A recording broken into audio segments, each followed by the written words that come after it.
Great. Thank you for joining us, everybody. My name is Jennifer Hewins. I work in the admissions office at RISD. Thank you for joining our open house session focusing on the MFA in Digital+Media. Today, we'll be focusing exclusively on that program, and we have some members from the faculty here to talk about it. We'll leave some time for a Q&A, so please be sure to type your questions at any point in the Q&A section of Zoom. We'll leave some time to answer questions afterwards. I'll be putting some helpful links in the chat. All right, with that, I'll turn it over to Sean. Hi, everybody. Let me turn on my screen sharing here. There we go.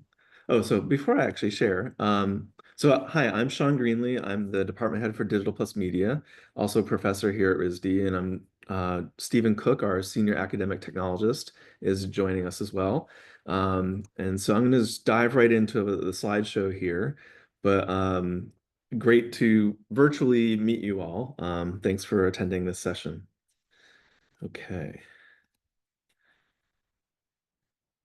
And hopefully you all can see my screen, and I'm going to jump into full screen mode here. Okay, so RISD Digital+Media, or D+M as we call it, sometimes digital and media. So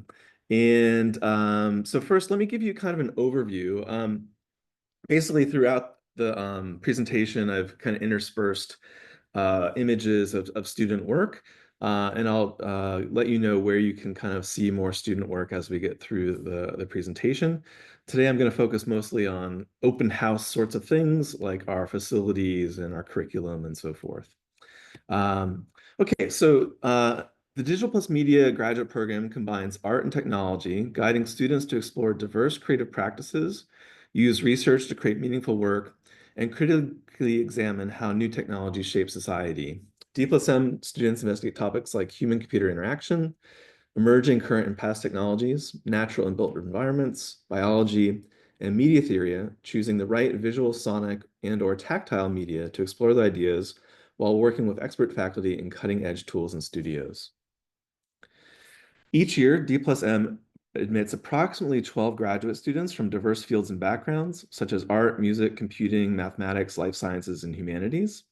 The average total student population is 24. Students work closely with faculty to shape their own artistic paths through seminars, studios, and electives.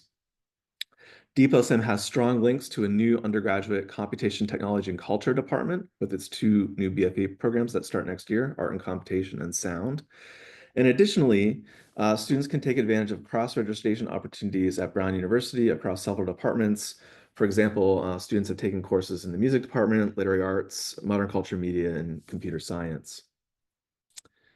I really encourage you to check out featured stories on risd.edu. So the link is right here, risd.edu/academic/digital-media/news. This was a great way to kind of learn more about what's been happening in some of our courses. So, some of the sample articles recently, there's grad students at RISD discover, invent, and repurpose creative camouflage strategies. RISD Symposium explores generative AI's effects on the landscape of art and design. RISD students investigate the secret lives of fungi in Digital+Media Studio and so forth. So this is a really fantastic resource to learn more about the program. D+M faculty bring wide-ranging backgrounds in studio art, software, and hardware design, performance, and scholarship to the department's teaching, research, and creative culture.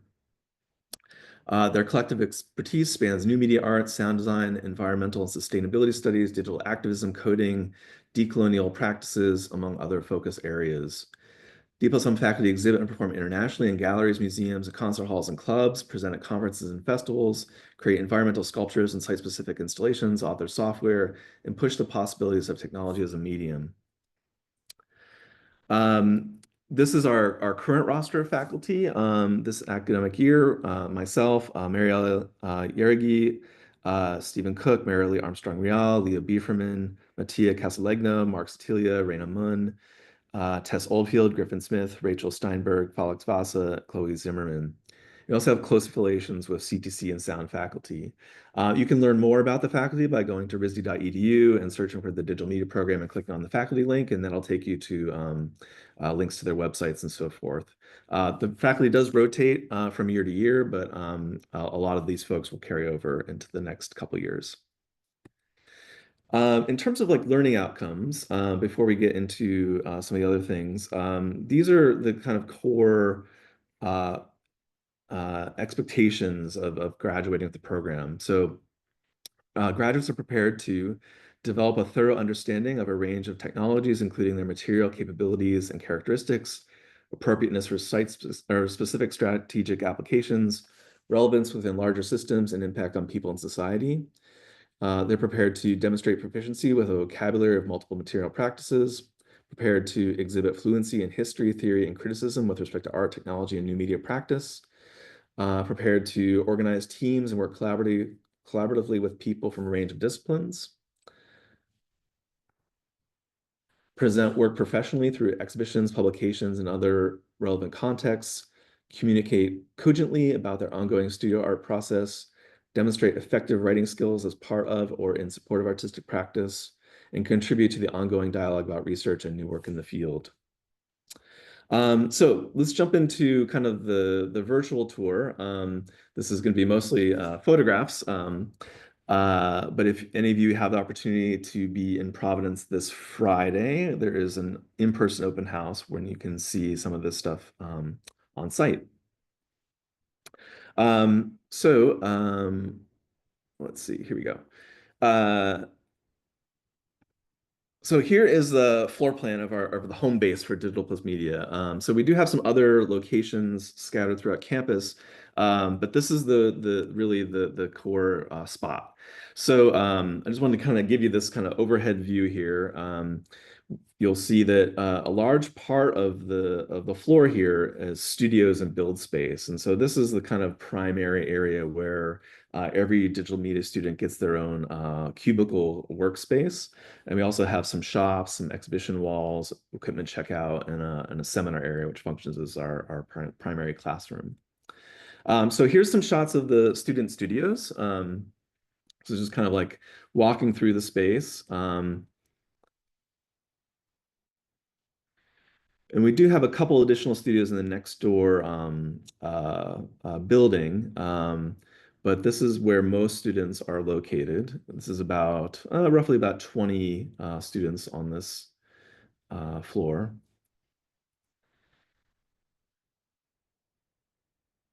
And these pictures are all recently. I came in here on Sunday morning to snap some shots, so this is relatively current.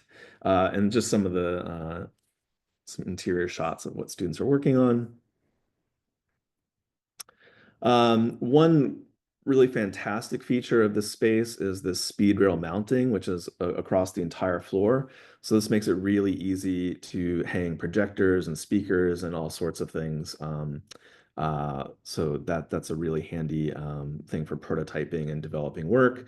You also see that we have electrical cords kind of hanging everywhere as well. So there's plenty of kind of mounting options and power options. We also have in the center of the space is reserved for what we call our build space. So this is bookable for every student to basically develop larger scale work. You'll notice in these shots that on the speed rail, we have a 8-channel sound system installed as well as several projectors. These can be flexibly moved around if needed.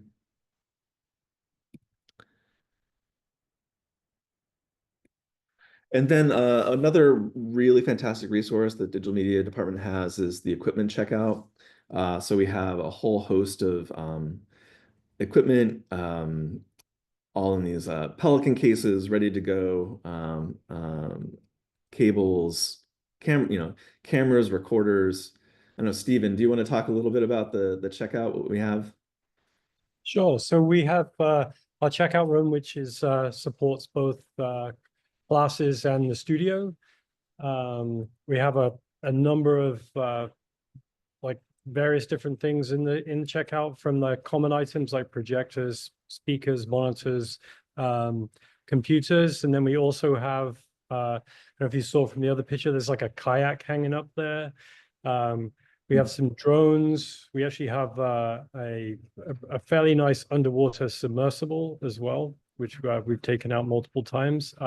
Bunches of different microphones, from like seismic geophones to like, you know, your regular shotgun mic.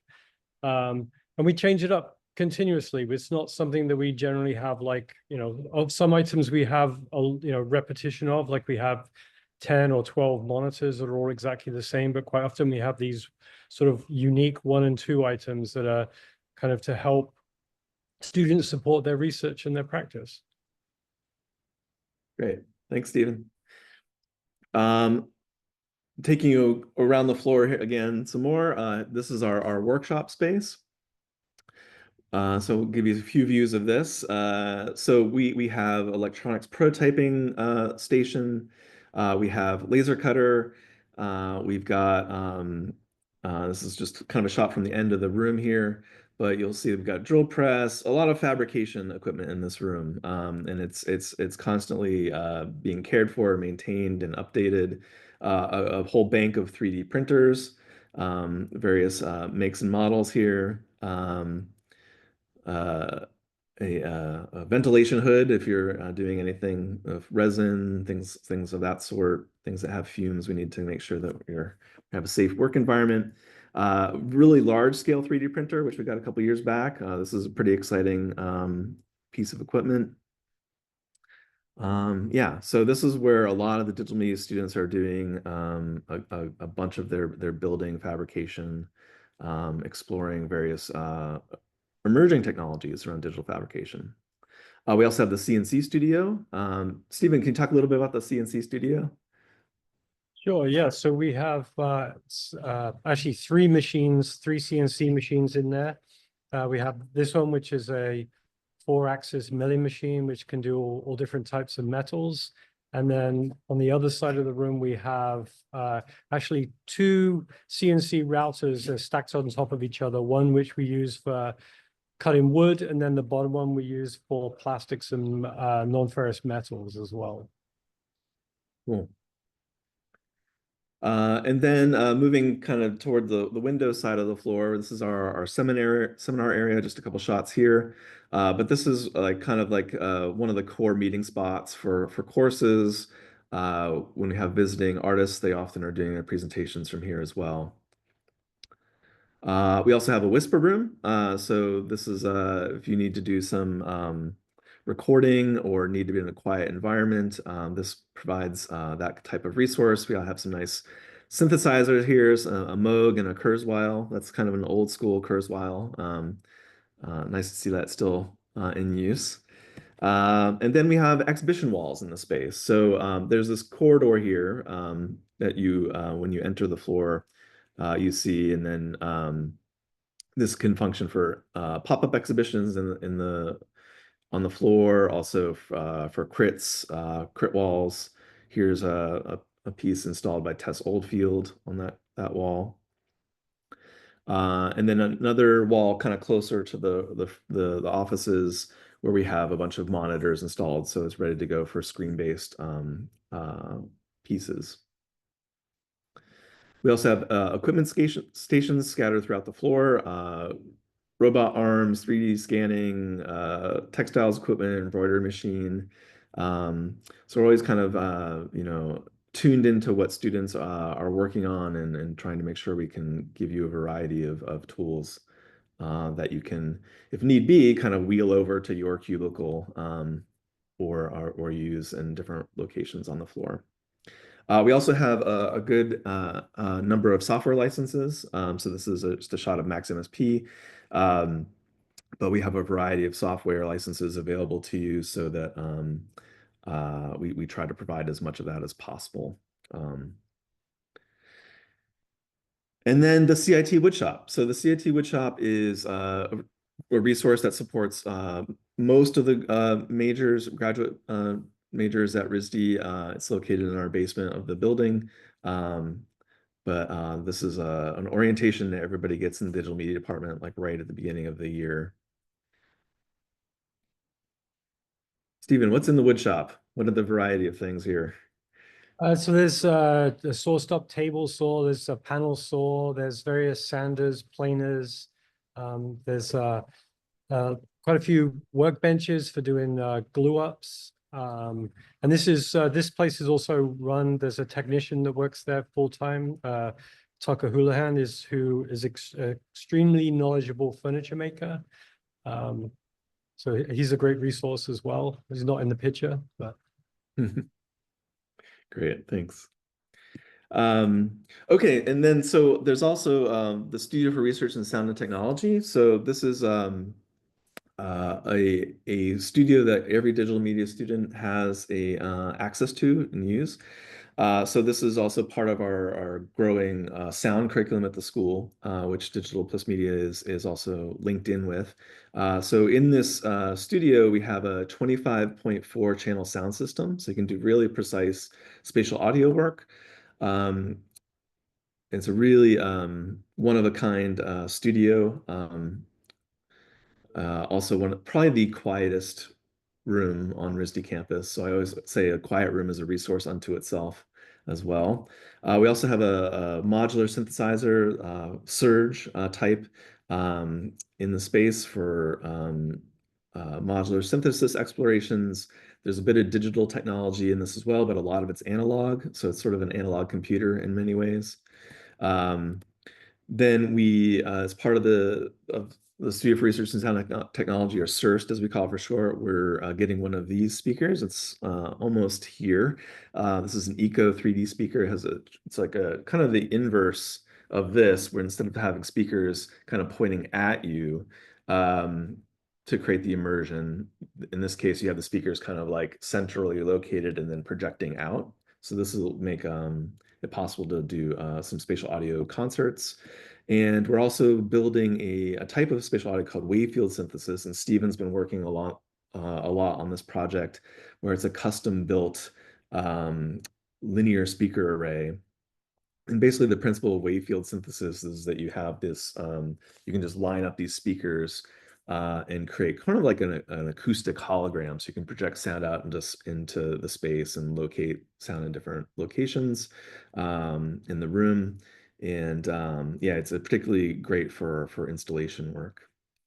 And then there's additional campus resources. So, I'm sure a lot of you are checking out other open houses. But just to mention some of the ones that digital media students are often found in, the Nature Lab, Fleet Library, CoWorks, Center for Arts and Language, RISD Museum, and of course the RISD Career Center is an important resource for all of us. So let me talk a little bit about the curriculum. So the curriculum is really kind of based around the studio seminar and thesis project courses, along with some additional seminars and some electives. So I'll talk a little bit about studio seminar first.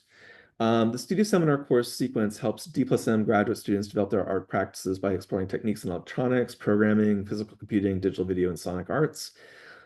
Student work often takes shape as performances, installations, immersive media experiences, screen-based works, and interactive sculptures. Students experiment, create work, and receive feedback through critiques and one-on-one meetings with faculty and visiting critics. The course includes lectures, workshops, readings, and discussions, supporting both first-year students in expanding their practice and second-year students as they prepare for their master's thesis and final exhibition. So again, studio, seminar, and thesis project is the majority of the graduate work in the digital media program, about 60%. A lot of it is individual meetings with faculty, group discussions, workshop series, visiting artist lectures, workshops and concerts, studio visits with guest artists, and group critiques. In the workshop series, Stephen leads the workshop series for the first semester. And so there's some examples, woodshop orientation, various digital fabrication workshops on laser cutting, 3D technologies, textiles, CNC machining, drone air, photogrammetry, audio, introduction to input devices and sensor technologies. And today there was one on soft robotics. So a lot of these workshops, especially in that first semester, help you get oriented to the tools and technologies that are available to you in the department. And then another kind of really important aspect of the studio seminar series is our visiting artist roster. So these are some examples of people that have come in recent years. the visiting artists typically will give a talk, and then do individual studio visits with students. So you're able to kind of sign up with a variety of people. So you get, this kind of outside external kind of feedback on your work. You'll obviously get a lot of feedback from your faculty, but it's nice to hear fresh opinions. And so we bring in a lot of great folks. Um, and then there's also a lot of exhibition opportunities that, to showcase the work that is made in Studio Seminar. The primary exhibition opportunities are in the D+M biennial. So every 2 years, we have a show in our graduate student gallery. Then in the off years, we'll do an off-campus exhibition. And then this whole sequence really kind of culminates in the thesis exhibition or grad show, which is generally at the convention center downtown. And there's additional exhibition curation opportunities in the DM department, in the Gelman Gallery, which is in the RISD Museum, and other spaces. Here's a show shot from the Sensorama exhibition, which was just up in October and November at a space called The Works in Providence. So here you see a few of the Digital+Media student works. And then the thesis project, this is in the final year of the 2-year program, where it's a culmination of your academic and creative work at RISD. So each student has a thesis committee comprised of a thesis chair, which is from the core DM faculty, a thesis advisor, which could be a faculty member from anywhere in the college, and a guest critic, which could be a RISD faculty member or even somebody from outside the school. All graduates take part in RISD's thesis exhibition and publish a thesis book that explores their work and their ideas on technology and society. So there's several examples online from the grad show. So I'll just jump out of this presentation for just a second. I think this is a really great way to learn about the student work. So I won't go through all these right now, but you can see if you go to these URLs, publications.risdmuseum.org, and it's /grad show, and then the year. You can also see other programs as well, but definitely check out the digital media work over these several years. It'll give you a really good idea of some of the work that's made in the program. Also, I wanted to point to this, which is at digitalcommons.risd.edu. You can actually browse through PDFs of all the master's theses from 2024 and back quite a ways. There's some even from 2015. So in recent years, a PDF document has been required as part of the turn-in. People also do physical books as well, but it's nice to have this resource, especially for prospective students, to see some of the work that comes out of the program. Okay. Oops, let me jump back into the slideshow here.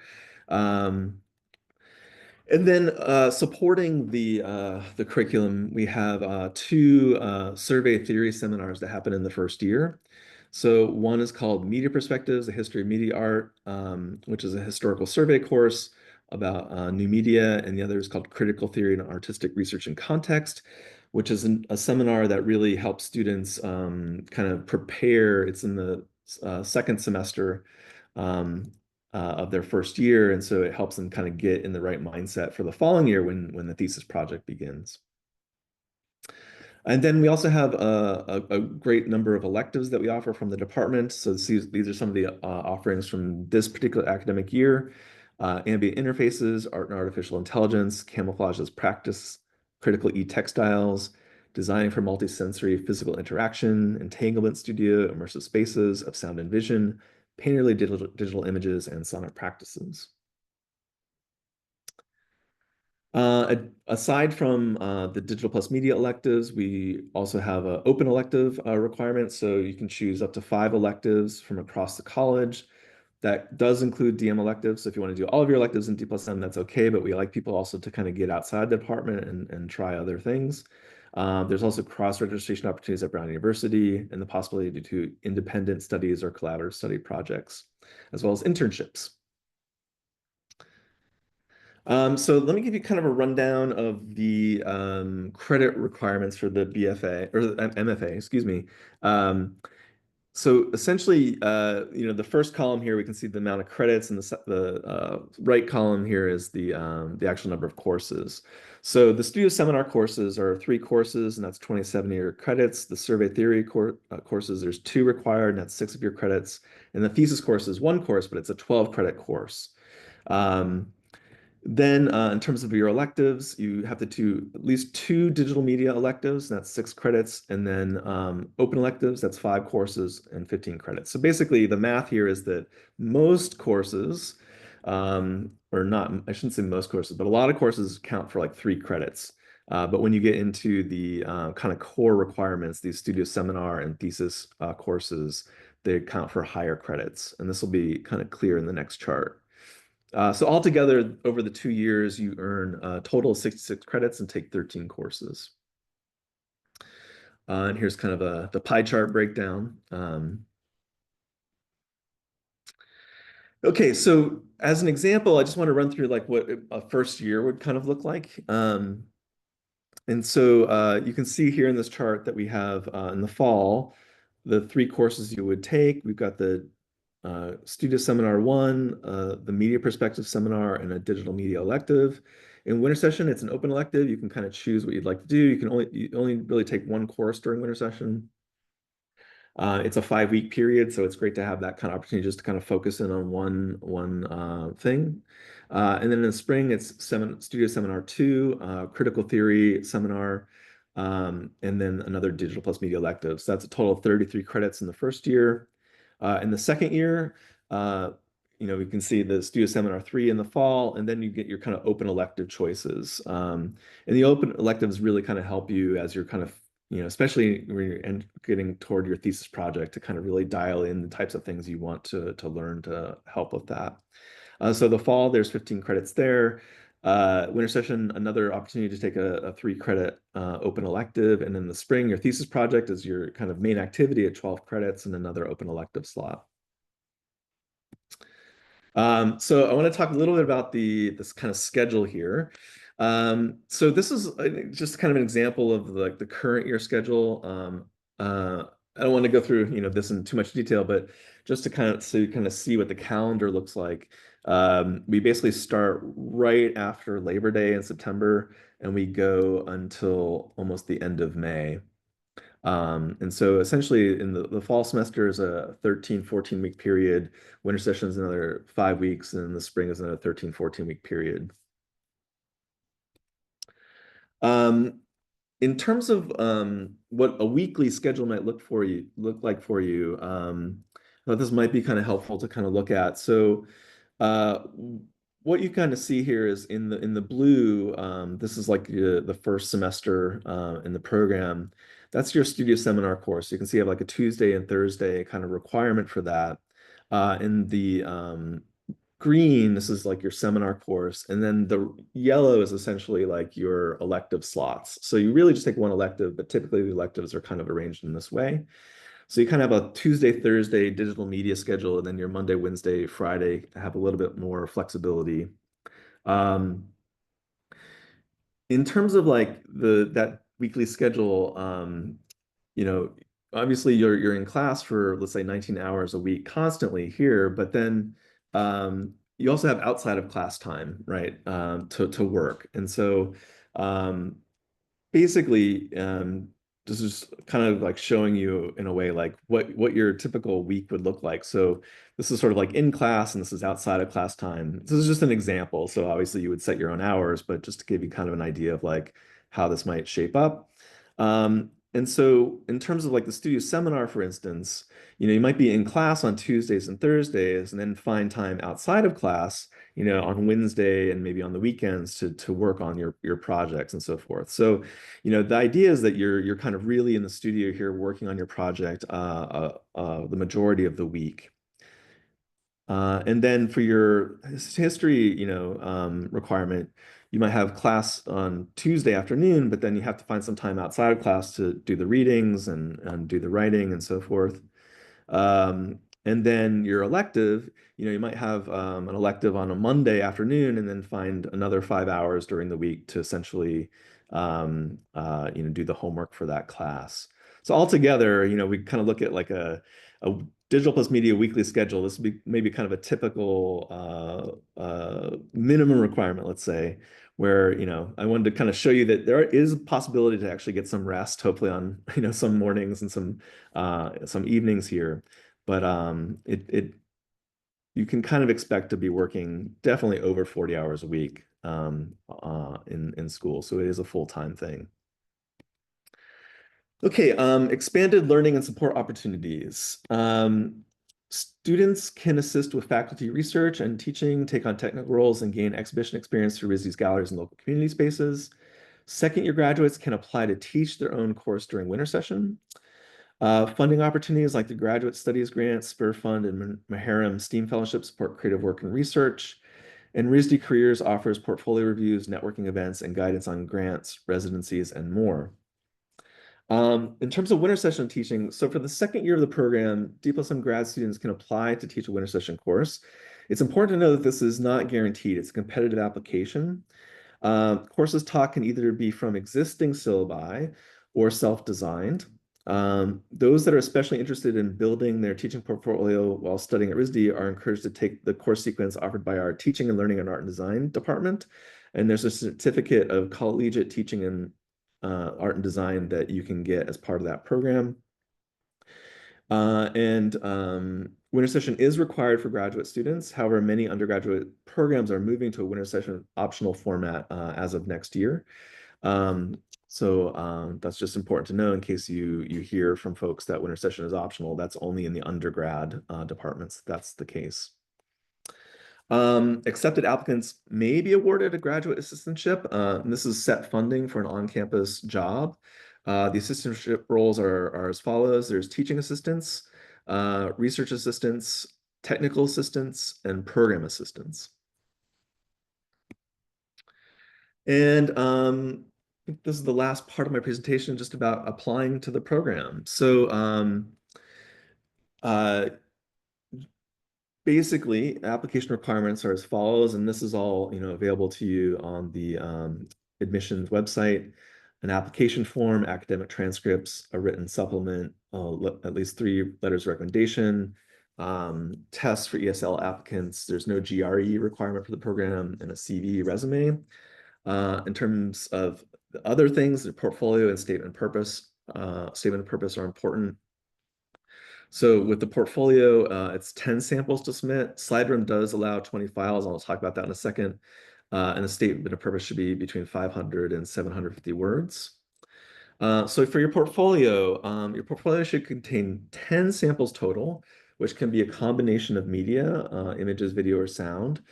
You may submit up to 5 videos as project documentation or excerpts of time-based media. In your portfolio, you're encouraged to submit at least 1 video that clearly demonstrates your research and/or work process. Total runtime for all videos should be no more than 5 minutes. And these limits, ensure that all applicants are given equal consideration. So please, it's important to curate your portfolio. SlideRoom, which is the portal that you upload your application to for the work samples, will allow you to submit up to 20 files. However, we do ask that you limit your submission to 10 work samples. You could use those additional upload slots for additional documentation of your 10 work examples. So maybe there's detail shots, or maybe you have some images and then a video. So you can use all those slots, but keep in mind 10 works is the goal. Please do not submit multi-page PDF files. Each sample should be accompanied by text identifying the medium and year, as well as a 4-sentence description explaining the concepts that inform your work. And if you can include collaborative projects, please clearly identify your individual contribution so we know that what your role was on that project, so if it was team-based. In terms of the statement of purpose, the committee seeks a clear explanation of your goals for both your time in school and afterwards, and how the MFA in digital media is specifically suited to support those. This statement should address the following questions. What are you interested in exploring conceptually? What outcomes do you hope to get from the degree? Where do you see yourself after graduation? In addition to the statement of purpose, you should outline your working methodology or practice from initial research to project realization. Okay, thank you. I'm going to stop sharing, and then I think we can dive into some of the questions. That was great. Thank you so much, Sean. Thank you. All right, we do have some questions here, and I just want to note that we do have to end promptly at 2:25. I have to start the next webinar right after this with the Career Center. Sean mentioned that, so if you want to attend to learn more about those resources and some career outcomes, I recommend joining that session next. All right, first question is a portfolio question. And thank you, Sean, for going so thoroughly into the application requirements on that.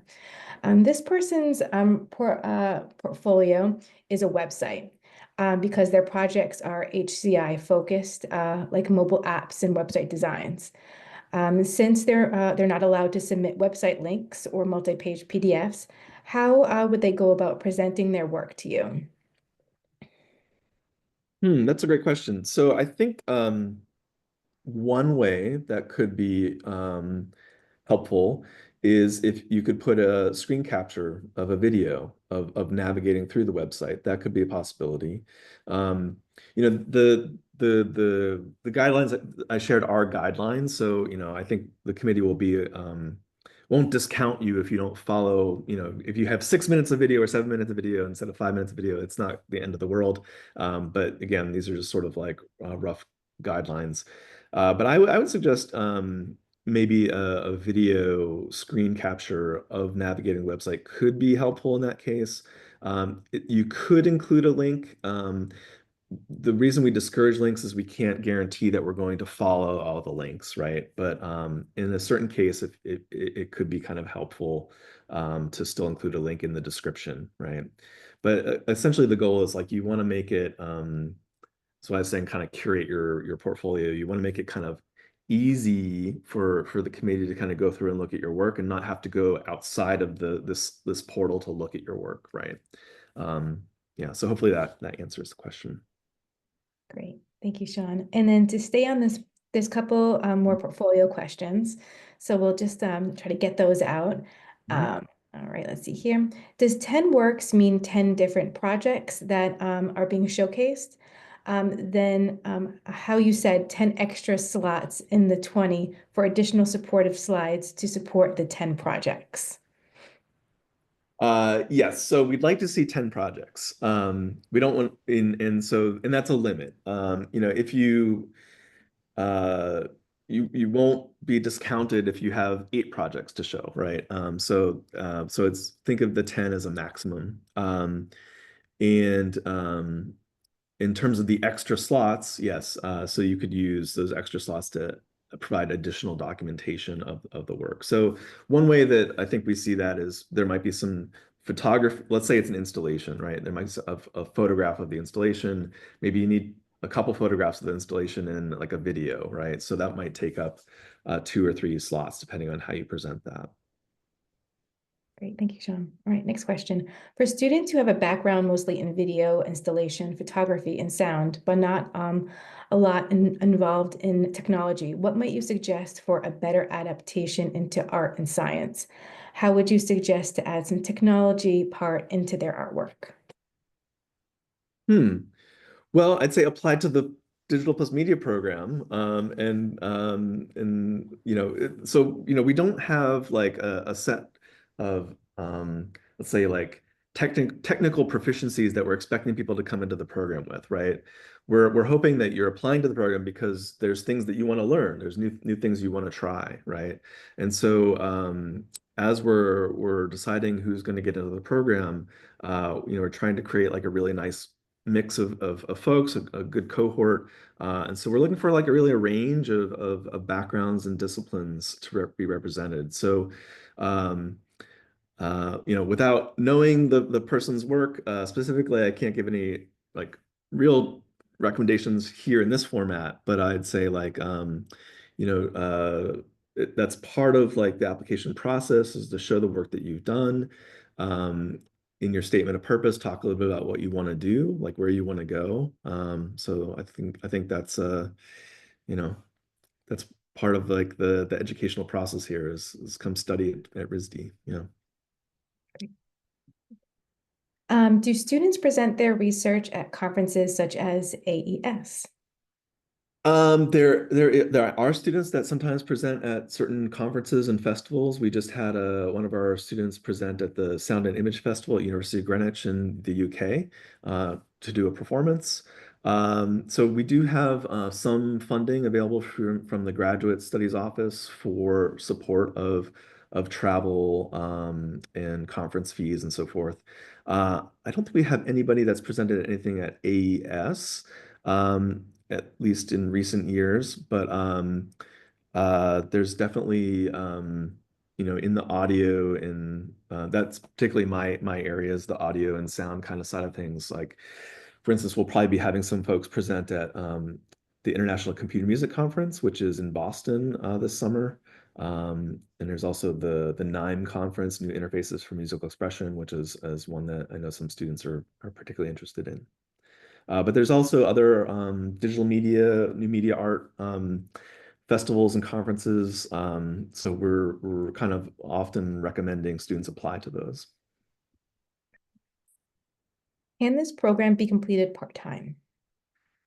No, it is a full-time program, so there's not a possibility of doing it part-time.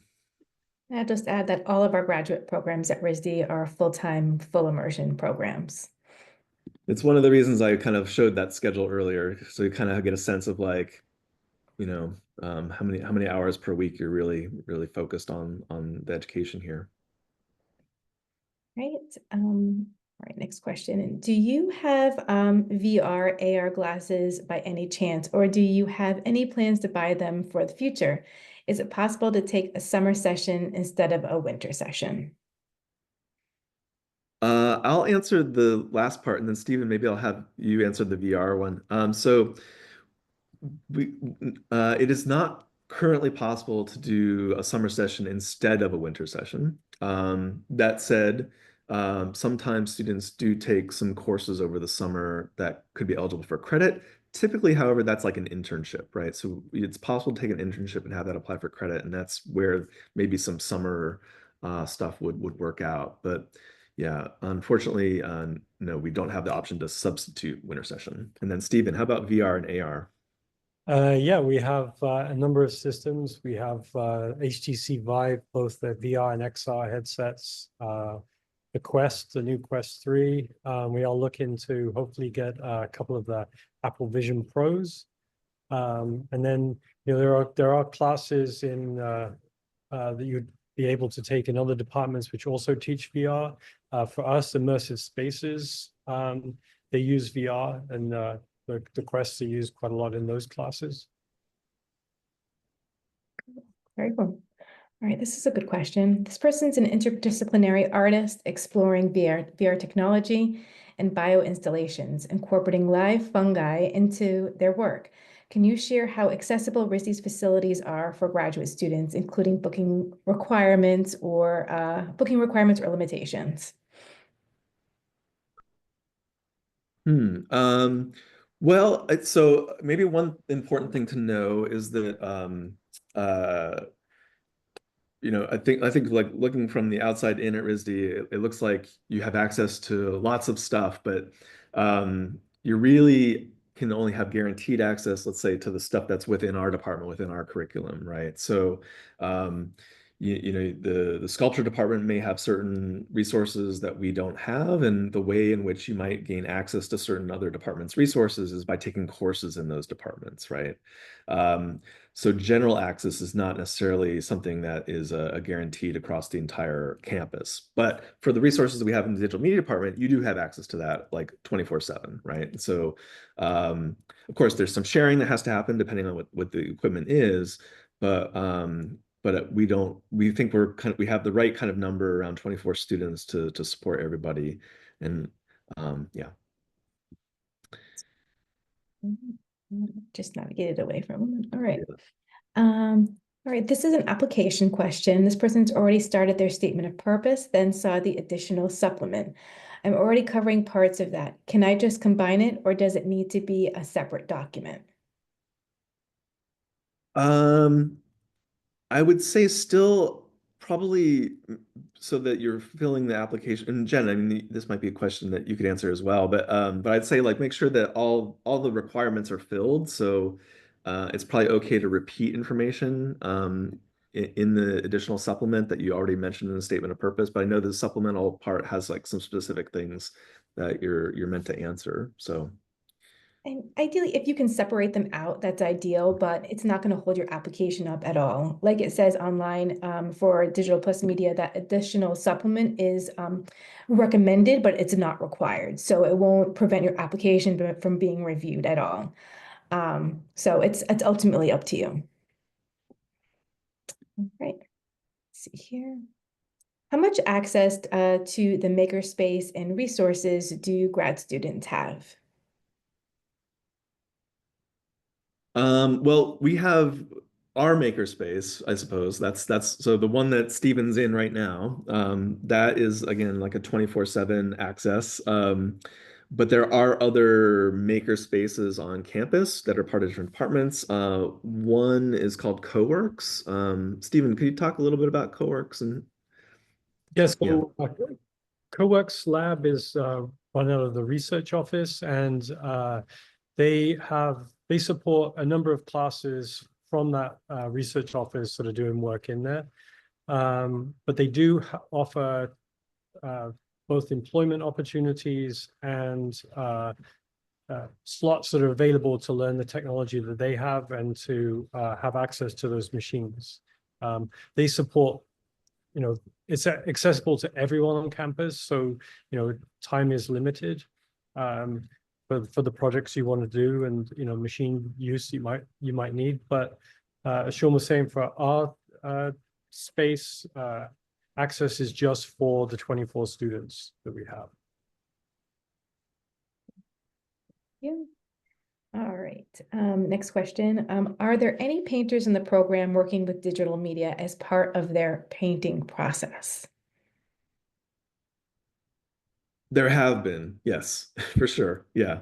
And I one of the electives that we're offering this spring is around digital painterly images taught by Leo Bieferman. So we even have courses that are kind of oriented in that direction. I love this next question. What type of students do you think do best in this program, as in experience-wise?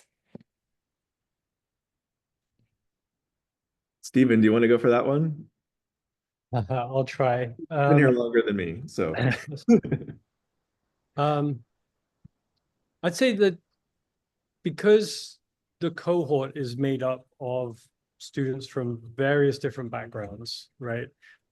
It's kind of a unique space to sort of mix and intermingle and get ideas from other people. So I think someone who's, interested in technology, whether that's like a physical thing or like a cultural thing, how we use it, how it might be used, kind of open to new and interesting ideas. I don't know if that answered it, wasn't it? That's great. Awesome. All right. Let's see here. Can you provide information about fellowship opportunities or fully funded positions for grad students at RISD? Are there specific criteria or additional application steps to be considered for these options? And I can help answer this, Sean. But all grad students are eligible for fellowships and assistantships. Awards vary from program to program. Generally, they don't cover the full cost of attendance. And this is available to both international and domestic students. When you're filling out, after you complete your application in your applicant status portal, there'll be a very important form to fill out, the RISD institutional form. You want to make sure you fill that out, even if you're an international student as well. So be sure to fill that out. And then we have a student financial services office as well that can help provide guidance. And we have a session with them on Thursday this week. So if you want to learn more about that and options for funding your graduate education, I would attend that session. All right, and the last question, perfect timing. This person's very much interested in physical computing, particularly working with I'm not sure how to pronounce that, or raspberry. How much guidance can can the faculty provide there? I'd say quite a lot. I mean, it's going to vary by faculty. So I think that's an important thing to know is that we have a diverse faculty with the idea that we can support diverse work, right? So I think you'll find that we have certain faculty that are very knowledgeable about physical computing and electronics, and other faculty have their own kind of sets of expertise. But I think that that's in the ballpark. Yeah. That's great. All right, that's it. Last question. Thank you so much, Sean. Thank you so much, Stephen. This gives me enough time to start the Career Center webinar. But this session was recorded. If anybody wants to see that afterwards, it will give us about 24 hours, but it will be emailed to everybody who registered for this session. And so if you don't get it, just email us at admissions@risd.edu. We look forward to hopefully seeing you on Friday if you can make it to campus. If not, feel free to email us at admissions@risd.edu. We're happy to answer any questions that you have. Again, thank you, Sean. Thank you, Stephen, for your time. We really appreciate it. Thank you. Have a great day.